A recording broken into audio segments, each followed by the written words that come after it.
Buenos días, amados hermanos, que el Señor les bendiga en esta hora, en esta hermosa mañana, ¿verdad?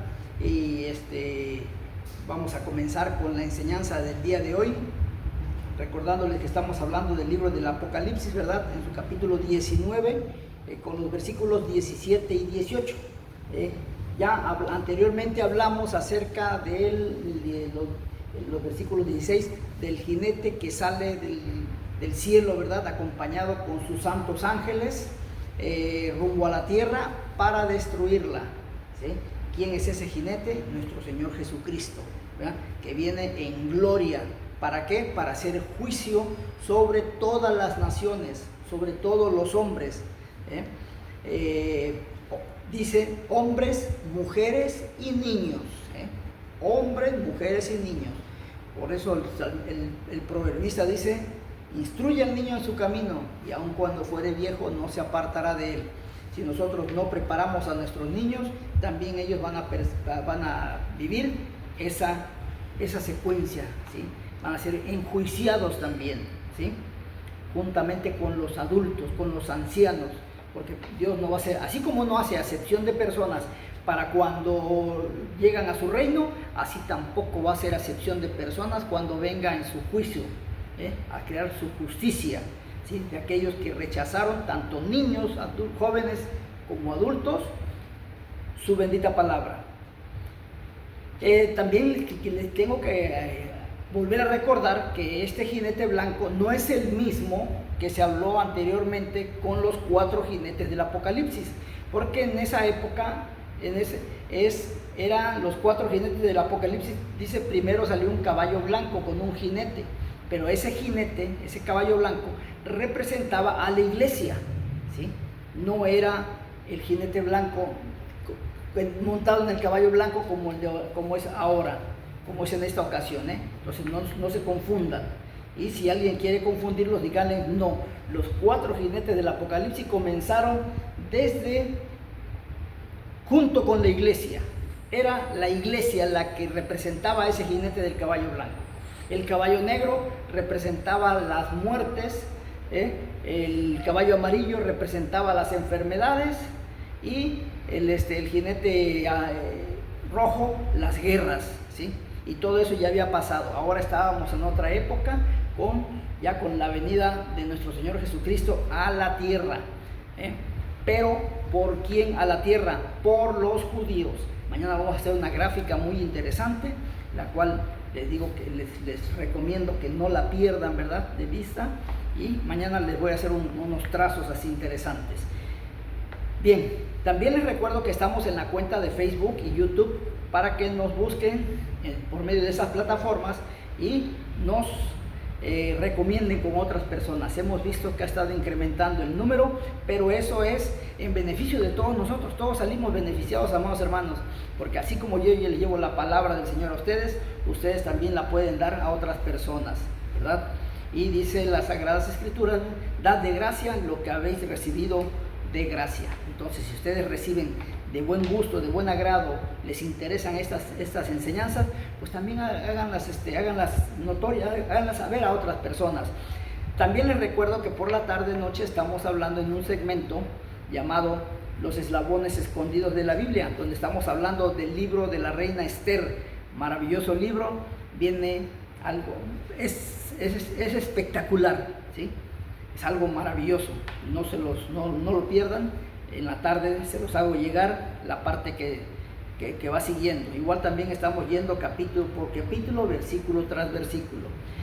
Bien, pues nos metemos a nuestro tema el día de hoy, que dice el título: el anuncio de la derrota de los impíos. Y tenemos como base bíblica el libro de Apocalipsis en su capítulo 19, versículos 17 y 18. Y aquí viene algo muy impresionante, algo que no sabíamos, pero ahora que lo vamos a saber, nos va a dejar un poquito así entre si es verdad o es mentira, pero eso ya se los dejo a ustedes a su criterio, ¿sí? Dice la bendita palabra del Señor en Apocalipsis capítulo 19, versículos 17 y 18: y vi a un ángel que estaba en pie en el sol. Ojo, estaba en pie, o sea, estaba parado sobre el sol, Y aquí es donde les quiero comentar algo. El libro de Enoc, aquel que todo mundo dice, de 10 pastores, 10 dicen que es un libro apócrifo. Pero en realidad, dos cosas: ni han leído el libro de Enoc, ni saben lo que significa la palabra apócrifo. Pero si lo leyeran, entenderían el libro y posiblemente entiendan la palabra, lo que quiere decir en realidad apócrifo, ¿sí? Dice el libro de Enoc que Dios hizo el sol, ¿sí? Hizo la tierra, y alrededor de la tierra, dice el libro de Enoc, que Dios hizo como una especie, como un riel que gira, que está alrededor de la tierra. Y pongan atención a esto, porque esto nos llama la atención con esta lectura. Dice que hay un ángel que puso el sol. Dios hizo el sol y lo puso sobre ese riel, ¿sí? Y que hay un ángel que es el que va empujando el sol para que lleve a cabo su recorrido. Si lo quieren creer, créanlo. Si no lo quieren creer, no lo crean, ¿sí? Es el libro de Enoc, y es el que muchos de ustedes dicen que es apócrifo, pero echen a volar un poquito su imaginación. Y ahorita que estamos leyendo esto, dice, y vi un ángel que estaba en pie en el sol, o sea, estaba parado sobre el sol. Tiene la facultad de ese ángel de estar parado en ese ardor del sol. El sol, dice las Sagradas Escrituras, que es 7 veces más caliente que la luna, más luz que la luna, 7 veces más. Pero Dios, que todo lo puede, hizo ese sol de inmenso calor, pero también hizo un ser que pudiera manejarlo, porque Dios simple y sencillamente es el soberano de todas las cosas. Si usted lo quiere creer, se lo dejo a su criterio, ¿sí? Continuamos con la bendita palabra del Señor, que dice, y clamó a gran voz diciendo, se para sobre el sol y clama a gran voz diciendo a todas las aves que vuelan en medio del cielo, venid y congregaos a la gran cena de Dios, para que comáis carne de reyes y de capitanes, y carne de fuertes, carnes de caballos y de sus jinetes, y carne de todos, libres y esclavos, pequeños y grandes. A todos los animales carroñeros que vuelan sobre la faz de la tierra, les digo, vamos porque vamos para que se den un festín. Van a comer carne de todas las calidades que hay en la tierra, ¿sí? Tenemos ante nosotros un nuevo anuncio de un ángel. En primer lugar, notemos que estaba en pie en el sol, o sea, sobre el sol, ¿sí? Un lugar claramente visible para hacer un anuncio de vital importancia. Y desde allí clamó a gran voz con el fin de ser bien escuchado.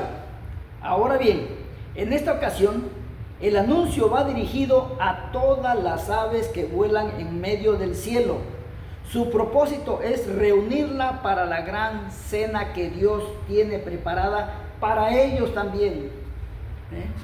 No nada más es las cenas de las bodas del Cordero, también hay una cena especial para todas las aves que vuelan sobre la faz de la tierra.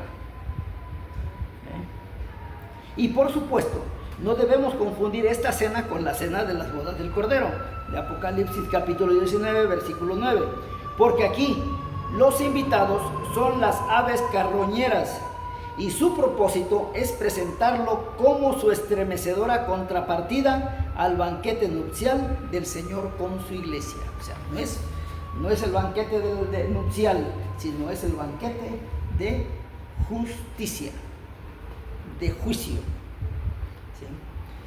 Lo tenemos que ante nosotros, lo que tenemos ahora ante nosotros es un escenario realmente dantesco, grotesco, que describe el campo de batalla después de la victoria del Mesías. O sea, ¿para cuándo van a llegar esos animales? Después de la batalla, cuando ya estén los muertos tirados por toda la tierra, vengan los animales y dense su festín.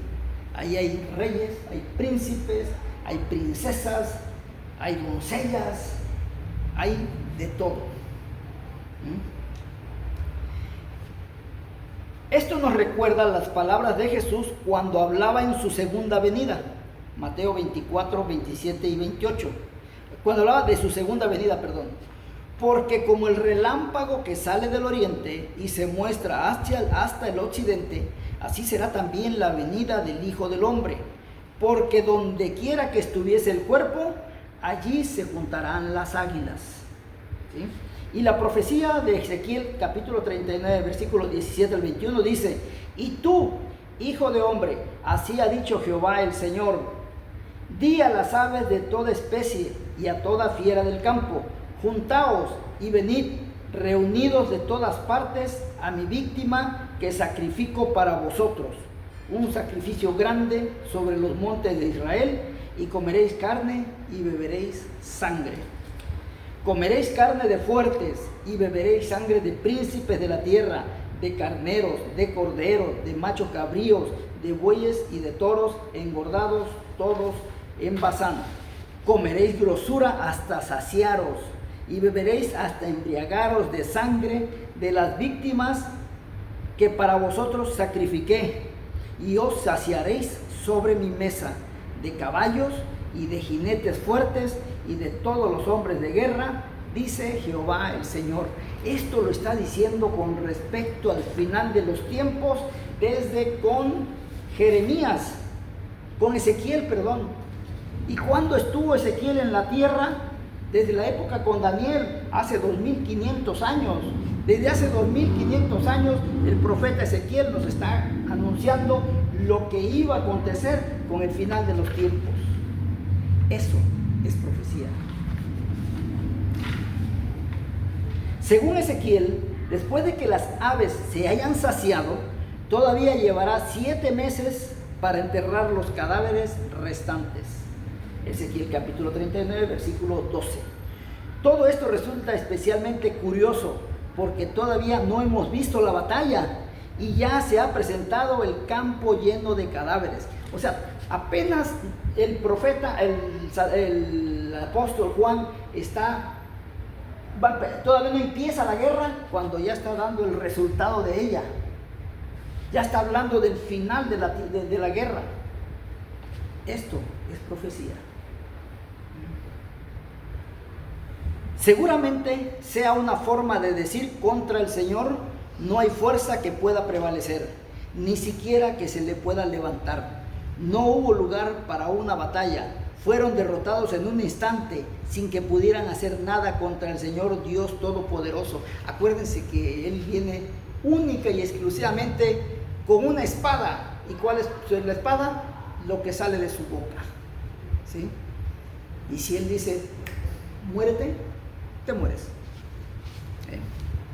Si Él dice: púdrete, sin que te mueras, te pudres sin morirte. Ahí están las pestes. Las pestes hacen podrir la carne, pero no nos matan. Y te puede decir: muere en pleno juventud, y te mueres, porque ese es el poder que tiene Dios. Él da vida, tiene el poder de dar la vida, tiene el poder de quitar la vida, y también tiene el poder de volverla a dar si Él quiere. Ese es el poder de Dios.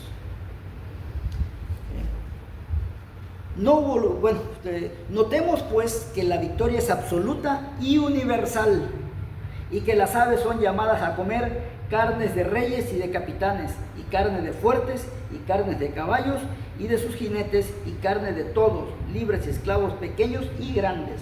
No falta ninguno. Todas las fuerzas del mal han sido derrocadas y destruidas.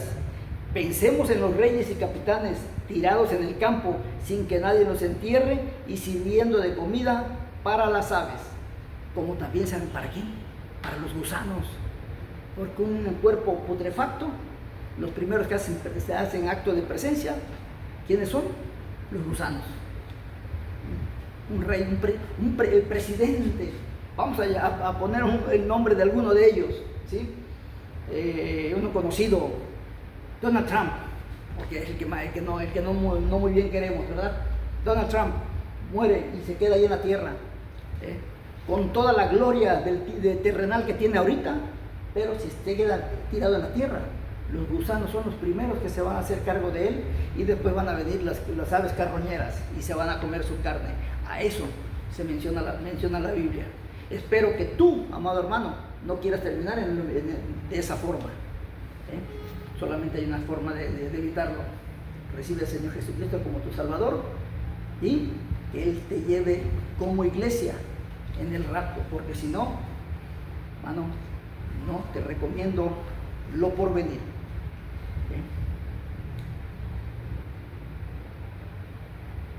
Pensemos en el rey y capitán, el tiempo estuvieron sirviendo de comida para los aves, pero, ¿y los niños? Pues también se mencionan los niños aquí. Así que aquellos que digan, es que mi niño es santo, no.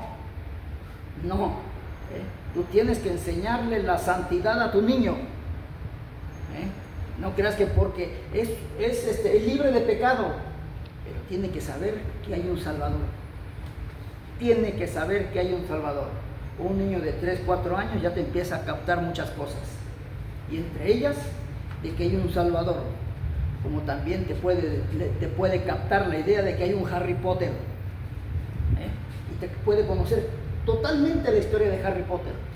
¿Por qué si te puede conocer perfectamente la historia de Harry Potter, por qué rayos no te va a poder conocer la historia de un Cristo Salvador? A los 3 años. Quizás lo que tenemos aquí sea otra descripción de la gran batalla que tuvo lugar en el Armagedón, en el Apocalipsis capítulo 16, versículos 12 al 16. Encontramos también otras alusiones a ella en el profeta Ezequiel, en sus capítulos 38 y 39, y en Zacarías capítulo 14. O sea, no nada más Juan, 2000 años antes, hace 2000 años, habló de esto. Hace 2500 también hablaron de ello, ¿sí? Y si nos vamos un poquito más para atrás, hay profetas y hay hombres que hablaron acerca de este tiempo que ya tenemos a la vuelta de la esquina, ¿sí? En este relato, los reyes de la tierra se reúnen para pelear, ojo, contra Israel, contra Israel, pero el conflicto se resuelve por la repentina destrucción que se produce por la aparición del Mesías, aunque puede que esta batalla descrita por Ezequiel se refiera a la que encontramos en Apocalipsis capítulo 20, versículos 7 al 10, que ya estamos próximo por entrar, y que tiene lugar después del milenio. Pero sí, hay otra guerra después del milenio, O sea, no crean que nada más es esta que viene Jesús por su pueblo Israel, y viene el milenio y hasta ahí se acaba todo. No, después del milenio viene otra guerra, pero esa guerra ya no va a ser terrenal, esa guerra ya va a ser espiritual. Por eso dice las Sagradas Escrituras, no te preocupes de la primera muerte, preocúpate de la segunda. En términos terrenales, con nosotros, no te preocupes por la muerte física, ¿sí? O de este cuerpo.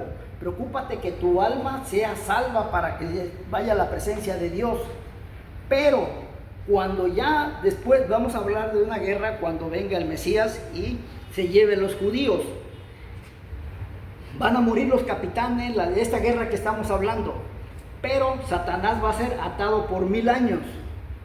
Pero cuando terminen los 1000 años, ¿sí? Satanás y todas las almas se van a volver a levantar para ir en contra de la nueva Jerusalén, la que está en el cielo.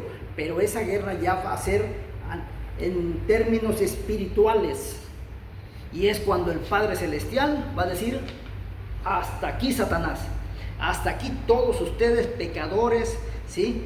Inicuos, que siempre se estuvieron rebelando, y al lago de fuego y azufre. Lo vamos a ver un poquito más adelante, más detallado, ¿sí? Entonces, el infierno, muchos dicen, es que soñé el infierno. No digan tonterías, porque Apocalipsis capítulo, me parece que estamos en el 21, nos dice que el infierno está preparado para Satanás, el falso profeta y el Mesías, y el falso Mesías, ¿sí? Pero Satanás no ha caído, el falso profeta no ha caído, y el anticristo tampoco ha caído. Entonces el infierno todavía está nuevecito. ¿Quién lo va a estrenar? Estos tres personajes, esta Trinidad diabólica. Esta Trinidad diabólica son los primeros que van a entrar, y dice las Sagradas Escrituras, y después de ellos vienen todos sus ángeles, los ángeles pecadores que se unieron a Satanás desde el inicio del mundo, como todos aquellos que le siguieron. Espero que no estés ahí entre ellos. ¿Sí? Eso lo tenemos en Apocalipsis capítulo 20, del 7 al 10, que lo vamos a hablar. ¿Cómo andamos de tiempo, hermana? Capítulo 19, versículos 19 al 21. Título: La bestia y el falso profeta son apresados. Y vi a la bestia, dice la bendita palabra del Señor, a los reyes de la tierra y a sus ejércitos reunidos para guerrear contra el que montaba el caballo y contra su ejército. Y la bestia fue apresada, y con ella el falso profeta que había hecho delante de ella las señales con las cuales iba engañando a los que recibieron la marca de la bestia y habían adorado su imagen. Estos dos fueron lanzados vivos dentro de un lago de fuego que arde con azufre. Vean hasta cuándo, no ahorita. ¿Sí? Y los demás fueron muertos con la espada que salía de la boca del que montaba el caballo, y todas las aves se saciaron de las carnes de ellos. Ahora Juan retrocede un poco en el tiempo para presentarnos las fuerzas del mal alistadas para la batalla. Y vi a la bestia y a los reyes de la tierra y a sus ejércitos preparándose, ¿sí? Será sin duda una sorprendente concentración de ejércitos de todas las naciones de la tierra dirigidos por la bestia, ¿sí? Y reunidos, dice, para guerrear contra el que montaba el caballo y contra su ejército, pero sin que medie,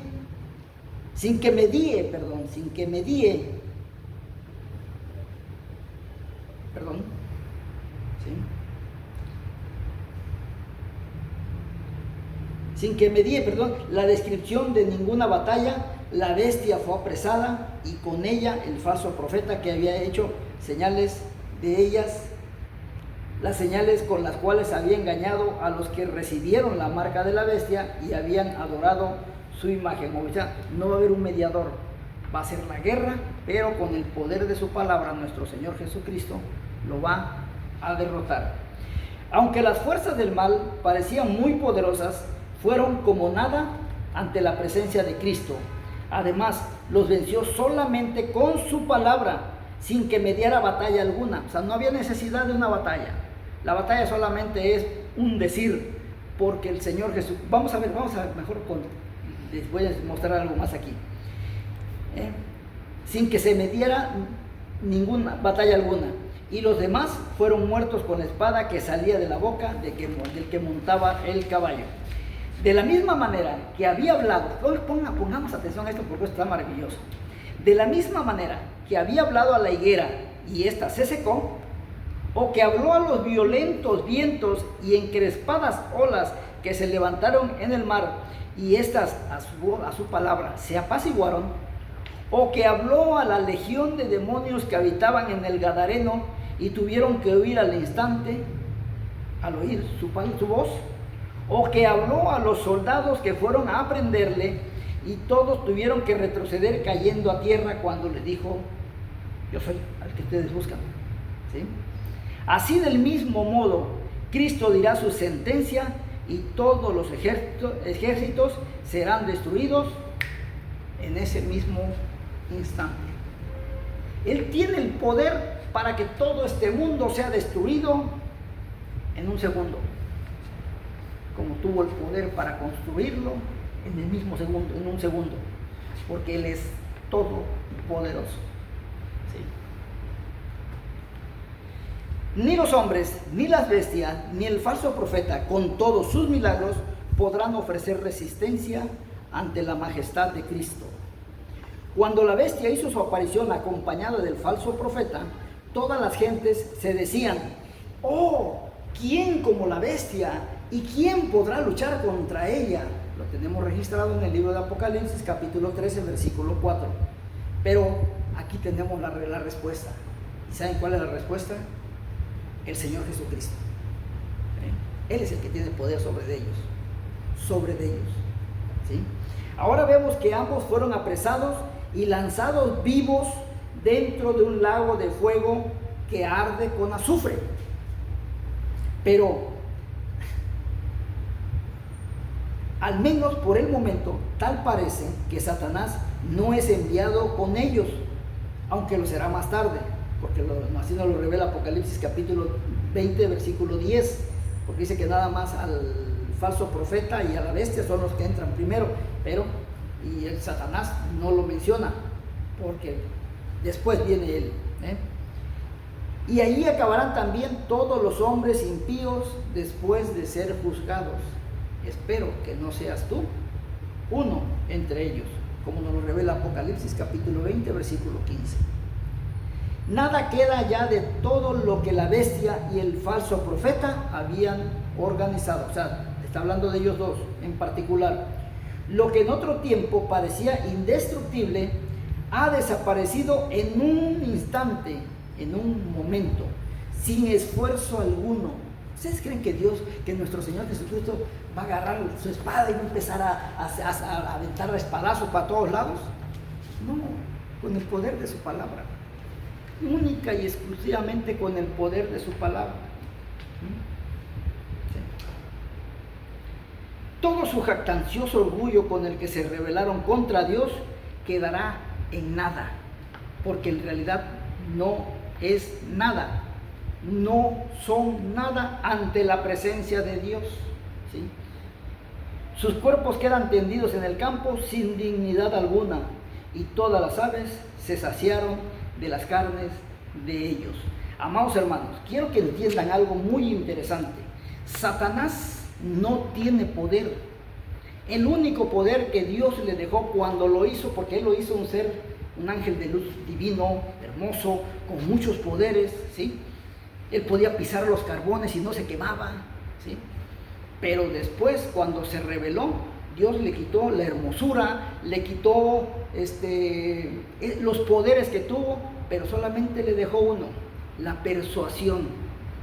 Porque Él con ella lucha contra ti, lucha para persuadirte, para que le des entrada y haga en ti lo que Él quiera.